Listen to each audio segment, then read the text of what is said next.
Personal na pinangunahan ni Chief PNP, Police General Jose Melencio C. Nartatis Jr.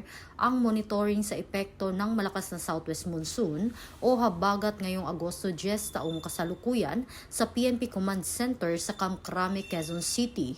Kasama ang iba pang matataas na opisyal ng PNP, patuloy nilang minomonitor ang sitwasyon at kinukoordina ang police response at deployment sa mga lugar na apektado ng masamang panahon. Tiniyak ng PNP na nakahanda ang mga tauhan at kinakailangang resources para sa rescue at relief operations, gayon din sa pagpapanatili ng kaligtasan ng publiko.